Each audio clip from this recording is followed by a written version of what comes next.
My name's Dr. Manrina Rhode and I am the aesthetic dentistry expert for dentistry.co.uk. And today I'm going to talk to you about midline diastemas. So first of all, let's talk about whether to treat or not to treat. So many of our patients come in wanting to have a smile makeover and they feel like their midline diastema is a part of their personality and they choose not to treat that as a part of a smile makeover. Now, my advice to you guys is to take that with a grain of salt. I've had so many experiences in my 22 years as a cosmetic dentist and the 14,000 porcelain veneers that I have done, where patients have started out, I would say about 80% of patients start out saying that they would like to keep their midline diastema as part of their smile makeover. And within that, about 80% end up then closing their midline diastema once they're in treatment.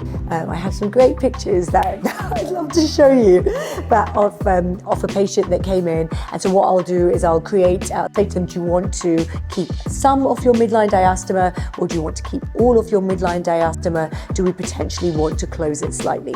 And quite often they'll agree saying, yeah, let's close it slightly, but let's keep it there.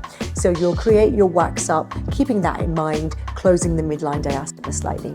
Then your patient will come in for their preparation appointment and you'll put their new smile on for them in temporaries. When they come for that appointment, they'll come for a review of the temporaries for artistic recontouring the next day. And then you can say, how do you feel? Do you love your new smile? And they'll say, yes, I love it. And then say, now the rest of your teeth are so perfect. Are you still happy with your midline diastema? And then, they may say, yeah, I think it looks good. And then I would explore that with them. And there's a few different ways that you can explore that.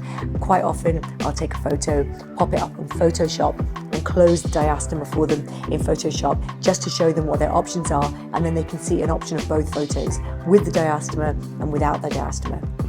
If you're not that good with using Photoshop yet, it's something you can also do in the mouth. So if you just take a flowable composite, you don't want to use etch or bond, but literally just take composite and pop it on your temporaries and close the diastema. So you've got a photo of them with the diastema open. You can close the diastema. Actually, maybe rather than using flowable, maybe use a traditional composite so it's easier to pop it on and then flick it off if you want to take it off as well. So pop that composite on. Take a photo of that. So again, you can put those images side by side. Maybe you want to put a little smear of Vaseline underneath that composite before you add it to your temporaries so that it doesn't bond too well and then it's impossible to take off. And then that's a conversation you can have. You can WhatsApp those pictures to the patient so they can WhatsApp it to their partner or whoever else might be making decisions with them so they can be sure whether the diastema is something that they want to close or not. So yeah, to go through numbers again, about 80% of them don't want to close it, and then once they're in temporaries and you show them it closed, I'd say about 80% of them then go ahead and actually close it. So it's a conversation to have. I've got a terrible story about a midline diastema that I will share with you. I had a very successful musician come in and we went through a journey with orthodontics and then finishing off with porcelain veneers and we closed his midline diastema. And at the end of this kind of reasonably long journey, the last appointment, I was like, okay, well, you've got your perfect smile now, looking great. And he was like, yes. And I was like, oh, they say that midline diastema is linked with creativity, but I'm glad that it wasn't linked with yours. And so there was no repercussions to us closing that for you. And he said, actually, I've not been able to make music for the last year. So I think that was a moment where I think we had to explore options and see whether he felt that he'd like to have his diastema back. And he chose not to have it back at that time. And actually I've seen that he's making great music since. So it wasn't a long-term thing, but it definitely made my heart stop for a moment. Maybe it's something to consider, the link between diastemas and creativity, looking at Michael Jackson and Madonna and other people with midline diastemas. Obviously there's other options for closing midline diastemas. It's not always porcelain veneers. If a patient comes to you and what they want is to close that, then you have a porcelain veneer option there. When you're closing a diastema, typically it means preparing the teeth. You'd remove from the distal of the central so that you could make the mesial wider, and then you'd have to remove from the distal of the laterals and make the mesial wider so that you could move all the teeth forward.